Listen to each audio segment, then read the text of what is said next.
in our classrooms. In the 2018-19 year, we reached our goals and actually surpassed them to set a pretty high standard for student impact. This year, our JA volunteers taught 13,157 students in 562 classrooms with roughly 72,000 contact hours.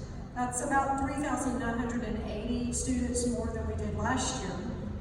We were able to do that and stay a 5-star JA area, which is the top third of junior achievement areas in the United States, of which there's 107. One of the main reasons we were able to do that is because we built big partnerships, long-lasting partnerships with folks, organizations such as LSU Shreveport, LSU Health Shreveport, Allied Health. They send 40 PA students and PT students in the fall and then again in the spring to volunteer in our classrooms. We were able to pick up schools like Morrisport, Timmons, some of the schools we haven't been able to get to, all of J.S. Clark, because they are committed to having their students in the classroom.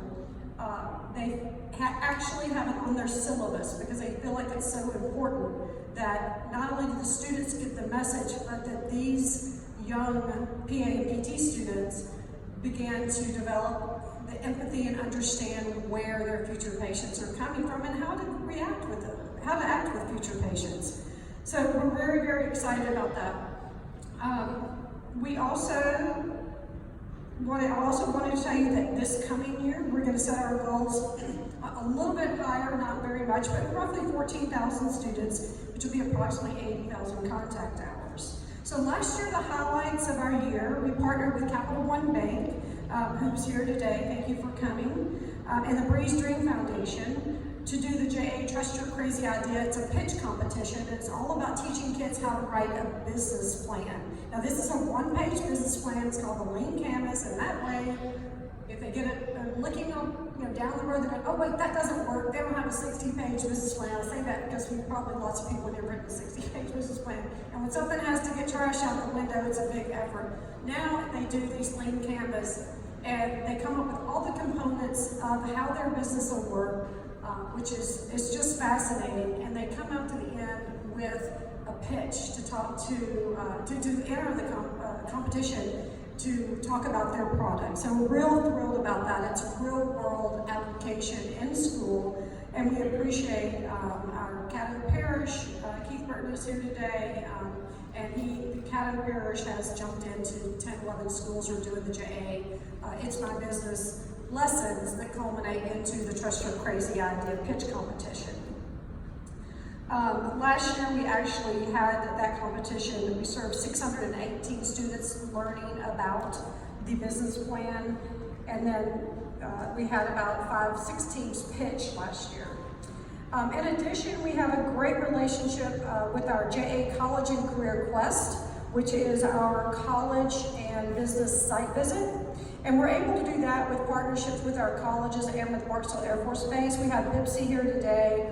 Kids love going out to BIPSI because it is so hands-on. I was telling Ms. McCoy's story earlier. They literally, one of the Broadmoor Middle School asked to go to BIPSI because one of their students, when they went 2 years ago, came in and they were in the Allied Health. And we can look at construction, we look at acting, the media and all that. But the Allied Health is so real there, and this Broadmoor 8th grader, she's a Title I school, so she doesn't have a lot of opportunities. And of these 2,000 kids that go on these trips, a lot of them don't have an opportunity to go to a college campus, and she comes out of there that day wanting to be a nurse. So we know what that does to her goals. Now she's setting short, medium, and long-term goals to be able to be what she has now explored, or what she has now seen and able to explore. So we're very excited about that. Many of our students do live in high poverty areas in the parish, which we know even from United Way with the Alice report that came out. We have to do something to turn that around, and it is not impossible. Shreveport-Bossier is a tiny town. We know each other. We can do it if everybody helps just a little bit. And so what JA does is offers the opportunity for volunteers to go in the classroom, community volunteers to go in the classroom and help with this and make a difference in our community. I think that Caddo and Bossier parishes, and we are expanding into Lincoln and Natchitoches, the Forest, and Vernon, actually, and Boyles. Now, Taco Bell wants us to go down there, so I'm like, success is going to be taxing, but we're going to do it. But I just want to say that the opportunities that you all have seen at other colleges have given, it has been just priceless for the lives of those students. As we increase our partnership with LSU Health Shreveport, the medical school is also participating, letting kids come and look at that, and cardiopulmonary is also now wanting to volunteer in the classroom. So we hope to do that more. And of course, they're asking if we can go to Monroe, because Oxford is over there too. So I am a yes girl, and so we'll see how that works out. But I am also careful in planning, so we'll wait and we won't bite off more than we can chew. But with partnerships like that, that's the only way I could even fathom saying yes. So there we are, that's a quick report on the year. And so now I would just like to go ahead and quickly acknowledge some special groups of people that are here today. And so let's start off with our 1920 Board of Directors. Our chairman of the board is Josh Clayton. If y'all will just stand and remain standing, we'll get a picture from up front of everybody standing momentarily. Our vice chairman is Keith Burton. David Waters is our treasurer, and William Street is our secretary. Artie Foreman is a former chair.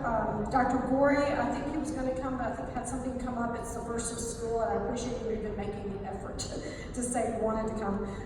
Dr. Gail Flowers, Danny Martin, Ken Kruger, Trey Giglio, and Adam West is our newest board member. Are there anybody here that snuck in that did not let me know? Great. Oh, that's my fault. Greg Purcell, stand up. Greg is, sorry Adam, I don't do this anymore. Greg Purcell is on it. And if you would just come up here real quick, Greg and Adam, let me just grab you, get you these pins real quick. I'm not going to pin them on, but this is Melanie's. So this is Greg's triangle pin. Let's just go this way.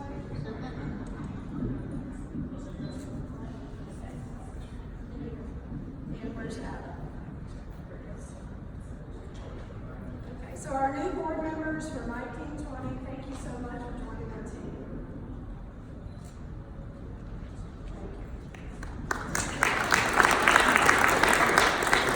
And thank you, all of you awesome board of directors. We are a working board. Everybody has a committee. Everybody does a little bit, so nobody has to do a lot, so we're just thrilled to have you. We also have members of our staff that you may not have met, but may know Melanie Johnson. She's Mardi Gras queen. So, Melanie is our Director of Operations and Special Programs, and Jana Morgan is our Program Manager. She's in the back.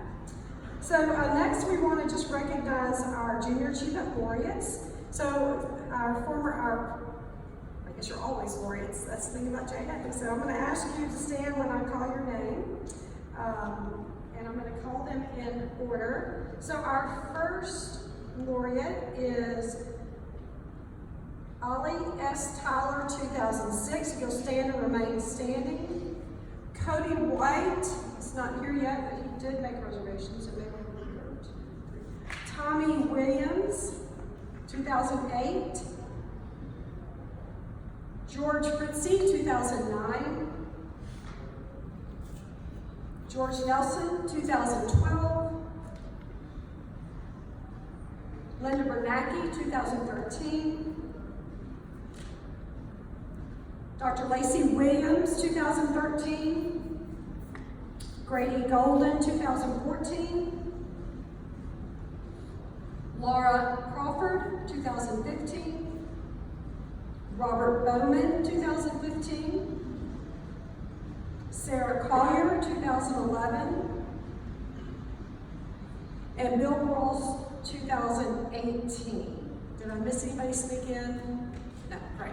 Thank you, laureates, for continuing to work with junior achievements to let us.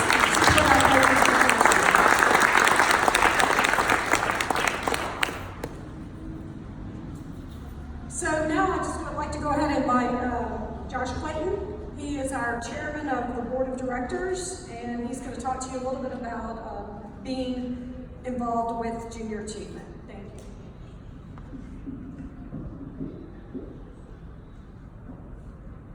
you. Thank you, Nita. On behalf of the board of directors, welcome. Thank you for taking time out of your busy day to be here and join us today as we introduce the 3 new laureates for junior achievement. I'm Josh Clayton, and I'm now serving in my 2nd year as board chair of this amazing organization.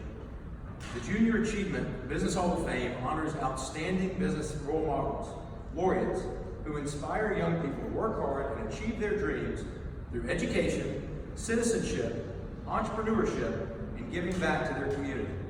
The JA Business Hall of Fame and Laureate Induction Dinner, held each fall, is Junior Achievement's largest fundraiser. Proceeds from that event are used to fund local junior achievement programs. Buy a table. Junior Achievement laureates serve on numerous boards throughout our community, in the state, and some on a national and global level. They are continually active in the betterment of our society and have a heart for the young people who will lead this community in the future. They are willing mentors and are committed to supporting the mission of Junior Achievement. The mission of Junior Achievement, please commit to memory, is to empower young people to own their economic success. Volunteers do that each and every day in Junior Achievement classrooms, and laureates do it each and every day as well. The laureate service above self and the support of our programs to inspire and prepare young people to succeed in the 21st century workplace serves as an example for others in our community to follow. So, again, on behalf of the Junior Achievement Board of Directors, we recognize and congratulate you for a lifetime of accomplishments, for your significant contribution to the success of your organization and to the success of your profession, for doing so while observing high moral and ethical principles, and for outstanding leadership in public service and philanthropic activities in the Shreveport-Bossier area. Now, it is my pleasure to invite 2015 Junior Achievement Laureate, Mrs. Laura Crawford, to announce the 2019 Junior Achievement Business Hall of Fame Laureate inductees. Mrs. Crawford is the founder of the Centenary Suzuki School, which has provided hundreds of young people in our community with classical training in violin, viola, and cello. In addition, her efforts have generated millions of dollars in scholarship offers to those students. She has supported JA since her induction into the Business Hall of Fame in 2015, and we are proud to have her serve as honorary chairperson for this year's JA Business Hall of Fame laureate announcement, for the induction dinner, and for our JA events this school year. So thank you for your continued support, and again, we welcome Mrs. Laura Crawford to the podium.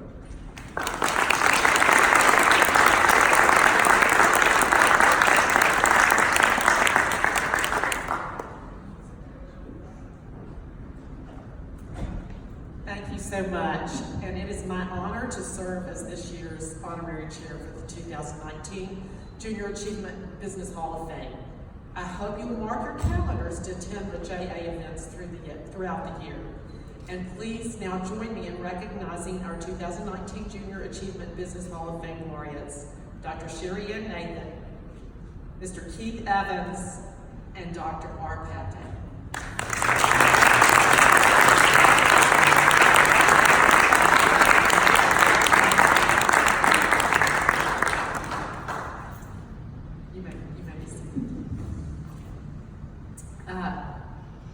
Pat Day is a native of Elkhart, Texas, where he graduated as valedictorian of his class.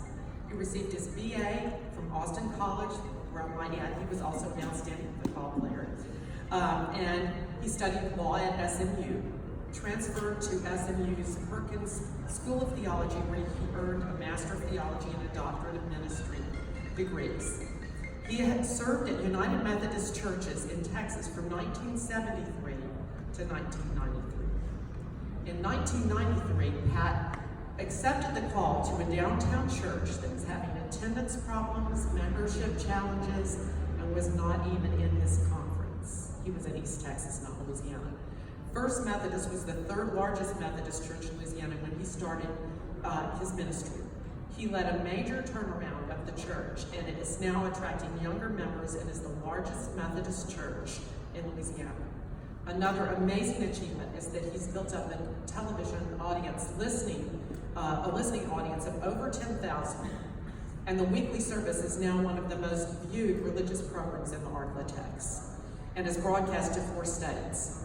He gives a daily radio show called Perceptions on 2 local radio channels, and it's a series of thought-provoking and inspirational homilies, stories, and thoughts heard by 19,500 people weekly.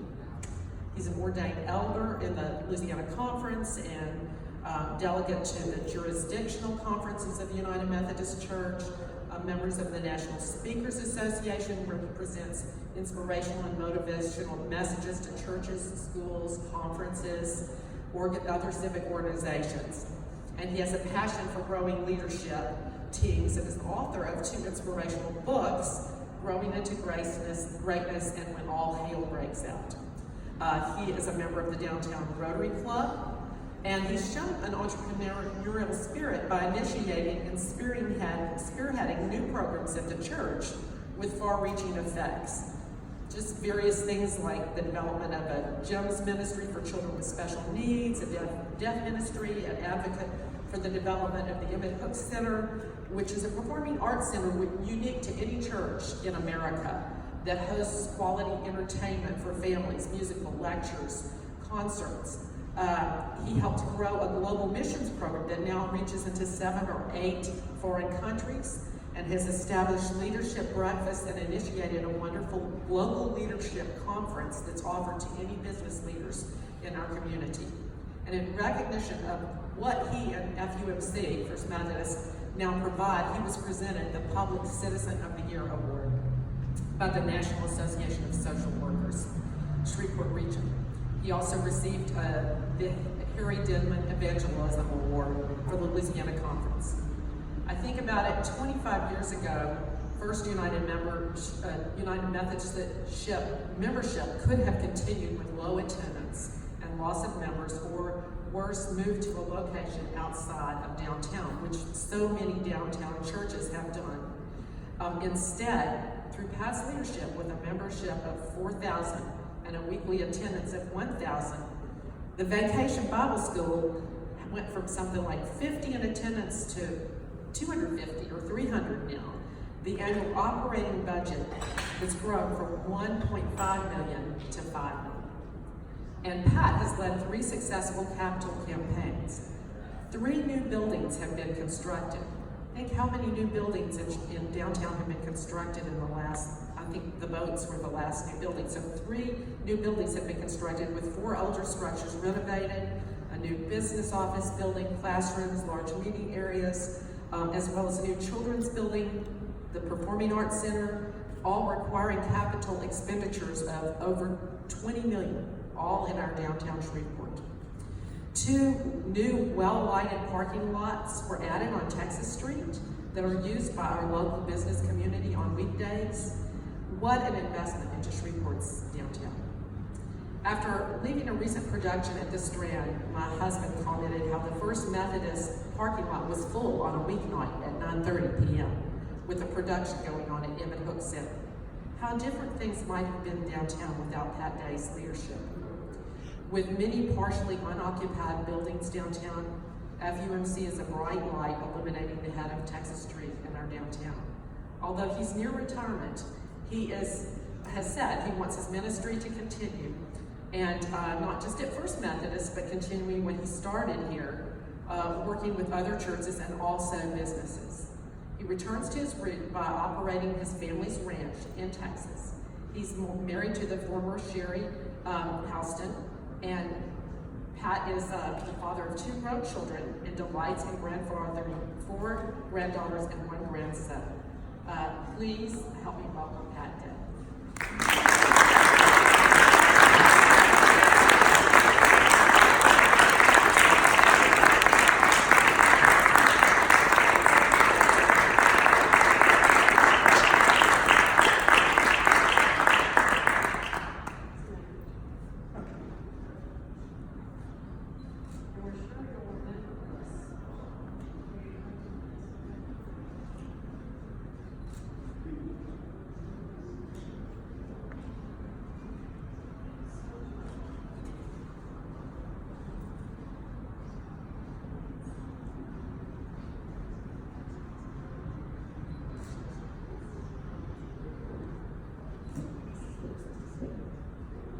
I'd just like to express my deepest appreciation for this tremendous honor.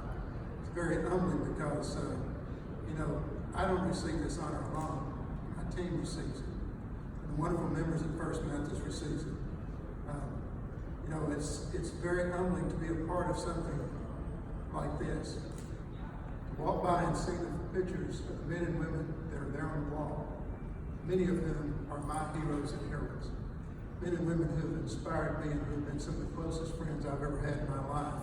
And to be in that group is just absolutely amazing for a little boy from Elkhart, Texas.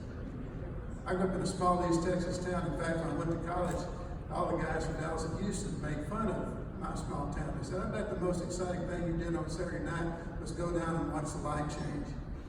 We didn't have a light. It was fun watching the yellow right away, but we didn't have a light. There are three people that I wish could be here today. My dad is number one, Fleet Howell is number two, and third is Bud Stewart. Those three were my heroes in my life. Probably had the greatest impact on my life of any people. And I just been greatly indebted to all three of them. And to those of you that are here, Grady Gilman's been one of the greatest friends, and Tommy, on around the room, Fred, Robert, I can just keep naming names, Lacey, all around this room, men that I just love and appreciate. Thank you so much for this great honor.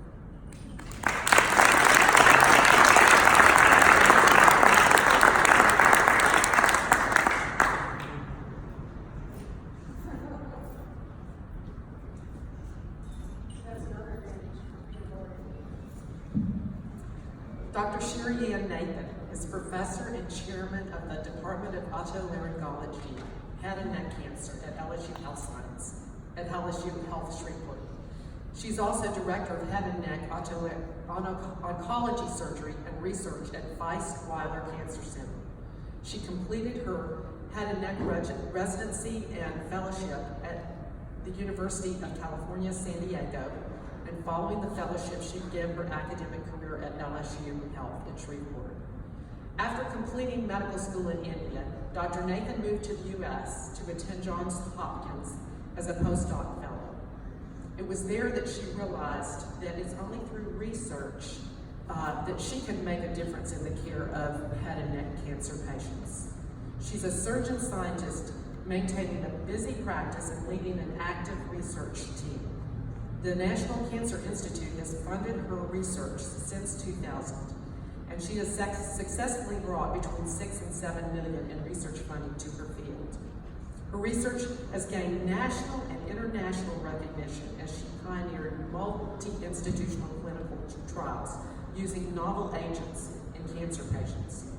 Her inquisitiveness to prevent cancer also led to the National Institute of Health funding for chemoprevention of cancer with curcumin, a food substance present in curry powder, and she now has a patent for curcumin chewing gum. Her recent grant on targeting another pathway for skin cancer holds potential for patients with aggressive skin cancers. She has published extensively and has over 180 publications in peer-reviewed journals and has authored multiple textbooks and encyclopedia chapters. Here in Shreveport, Louisiana, we have the president of the American Head and Neck Society, which is the leading organization for head and neck cancer in the United States. She's only the second woman president and is one of only 5 female chairs in the country. She's one of the few academic surgeons who are referred to as a triple threat, in that she's a busy surgeon, an educator, and one of the few neck and head surgeons who has a robust laboratory for research. The HPV epidemic in head and neck cancer is a preventable disease, and the American Cancer Society and CDC selected Dr. Nathan to be on their HPV vaccine task force and steering committee. She serves on the executive board for the Head and Neck Cancer Alliance, which is a national organization that gives gas cards to patients who can't make their appointments. She's also bought free cancer screening brought it to many underserved areas in the Shreveport-Bossier area with the Weiss-Weiler Cancer Partners mobile van that goes to them. She was inducted into the prestigious International Society of ENTs, I believe it's called CORLOS, that have contributed significantly to the field of ENT before the age of 50. This is a world organization that only allows a certain number of members, and only 20 memberships are allowed in the United States, and in 2008 in Berlin, she was inducted and is now the vice president of the USA group. On the local level, she's been on the board of directors for the Medical Society, the Disaster Reform Committee for the state, on the board of directors at Sideport, and I know she was actively involved on the South Highlands Board of Directors and Messina Society and Magnet High. I think one of the most unique things that she did is she helped kids with monthly Providence House birthday parties and received the Athena Award for Community Service. Medical students nominated her to the Alpha Omega Alpha Society and the Gold Humanism Society for her compassionate care to patients and for her efforts in promoting medical students to highly competitive residencies. She sponsors multiple medical students during the summers, research months, and some high school students too she's mentored that have gone on to win national science competitions and to start the first medical student journal. The Board of Regents in Louisiana established the Sherry Ann Nathan Endowed Professorship in Otolaryngology, head and neck surgery, that was initiated by her grateful patients to honor her dedication and expertise in head and neck cancer. She is married to Dr. Ragu Nathan, a pulmonary and critical care physician at Bliss Knighton. And they have two boys, Sean and Neil, who have graduated from Brown University and Stanford, respectively. I had the pleasure of teaching Sean violin, and Neil was also in our Suzuki program as a cellist. Her favorite hobby was to perform with her sons, who grew to love music through the St. Mary Suzuki School in Shreveport. The Nathan family trio raised money for the arts and for cancer research in Shreveport. And although this can't really be in her bio, I will provide you with some inside information about her. As a violin teacher of Sean, I was privy to some knowledge constantly over the last years, and even now, that she has been recruited to consider chair positions at some of the top Ivy League schools and world-renowned cancer cities in the world. Cleveland Clinic, Vanderbilt, Washington University, Emory, Stanford, Yale, and MD Anderson. She loves the people of this area and feels she can make more of a difference to more people by choosing to stay in Shreveport, where we also have outstanding medical facilities. Dr. Nathan believes that many of our gifts are given to us and has been fortunate to be blessed by Mother Teresa, who prayed with her that she would be a good doctor and serve others. And I have to say, anyone that knows Sherry Ann will know this about her personality that I can say. I think it typifies her. There's a verse in Proverbs that says, a cheerful heart doeth good like medicine. And I think that typifies her. Thank you.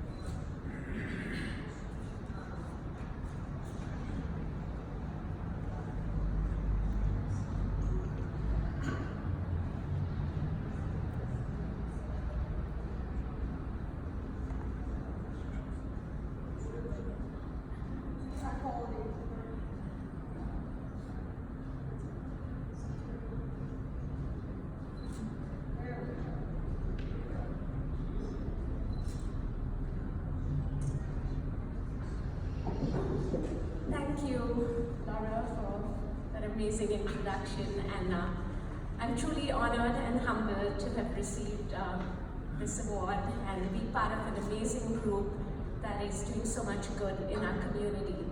22 years ago, when we moved to this town, I would have never believed I would be here 22 years later, both Raghu and me moved to Shreveport to get our green cards. It was a one-year position, and we were going back to San Diego where they were holding his position to be director of the lung transplant.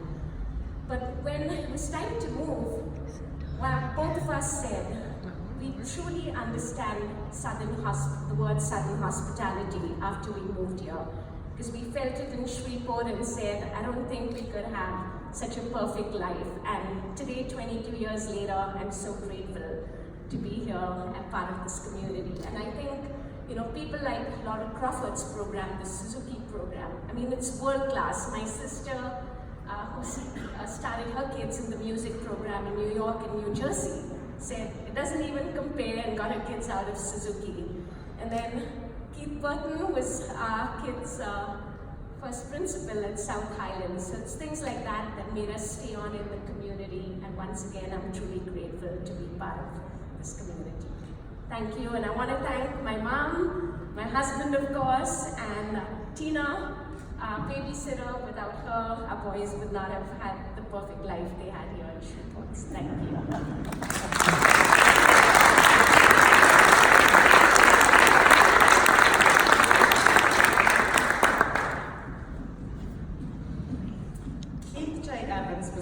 Shreveport and raised in Houston, Texas. He attended LSU and graduated with a BS in Petroleum Engineering in 1980 and was president of Kappa Sigma fraternity. Keith began his professional career with Shell Oil Company in June of 1980. He had assignments in Ventura, the Sacramento Basin, and the Geysers area in California, and later as the production engineer for Shell's 2 platforms in the Cook Inlet, Alaska. Keith was also involved with the completion design of Shell's first North Slope, Beaufort Seawell.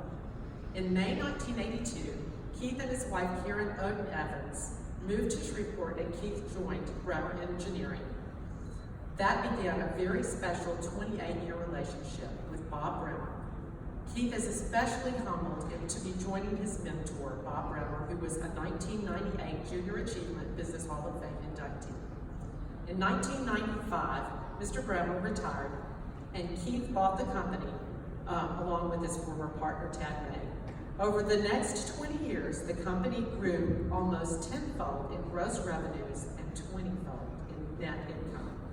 The client base became more Houston-centered as the company formed long-standing relationships with global majors, Amoco, BP, and Chevron. Keith has stressed 3 guiding principles. Our people are the company's most valuable asset. The company motto, I love, it's service, service, service. And a high standard of chase perfection and catch excellence. Keith is a registered professional engineer and a member of SPE, LEC, and IPAA. His civic activities include service on several nonprofit boards, 2 universities, as well as his church and children's school and activities. He currently serves on the VOA North Louisiana Board, the VO Planned Giving Committee, the Oakland Cemetery Preservation Society Board, of which he's the past president, the board of Mary's House, and he's a member of the Committee of 100. He is also a past board member of the Shreveport Petroleum Club and a current board member of the LSU Foundation and a past trustee of the Randolph College in Lynchburg, Virginia. Bremer Engineering and its employees support the VOA Lighthouse program, where volunteer employees tutor and mentor Lighthouse kids. Yet this company employees also serve lunch at the Shreveport Bossier Mission one day each month. Keith and his family attend St. Joseph Catholic Church. I failed to mention Sherry Lynn is also active in her Catholic church, St. Elizabeth Ann Seton. But he attends there with his family and is active and is on the church renovation task force. And he has been on the parish finance council since 2008. Keith was the co-chair of the Cornerstone Committee and was awarded the Diocesan Medal of Honor. Keith served on the St. Joseph School Board and is past president of the Loyola College Board of Trustees. He was chairman of the athletic committee and helped lead the effort to build the Loyola Athletic Complex and the much-needed Mesmer Stadium. Keith and Kieran have been married for 39 years and have 3 children and 7 grandchildren, all of whom live in Shreveport. We're so excited to have Keith. Thank you.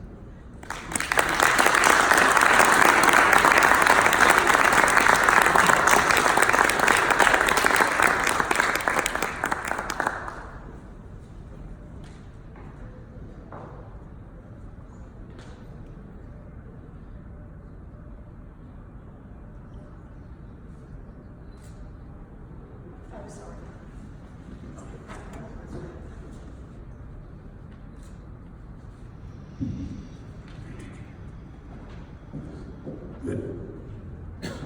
Good morning. Thank you very much, Laura. That was very nice.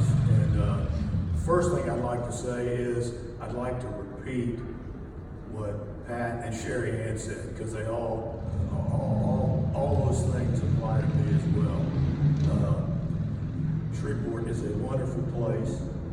I grew up here. I was born here. My father was a 40-year Texas Eastern man, which that used to be a big presence here in Shreveport years ago.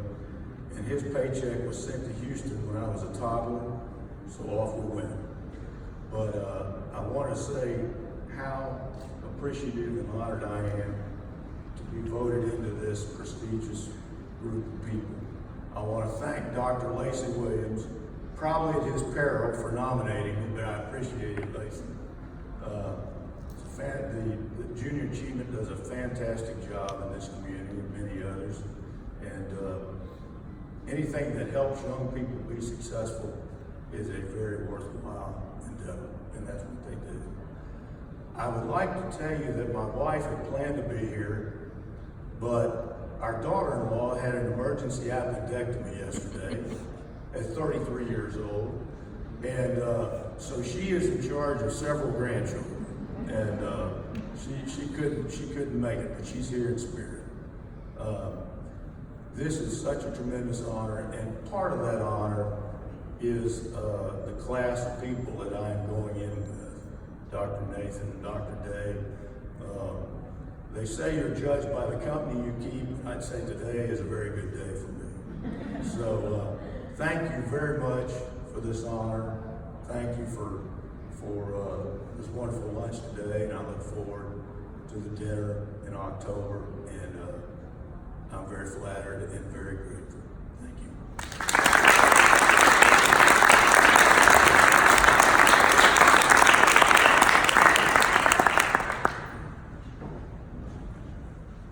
We thank you all so much for being here and for listening to me say so many wonderful things about these people. We are so proud of all of these outstanding leaders, and I just ask that you give a round of applause for all 3 of them.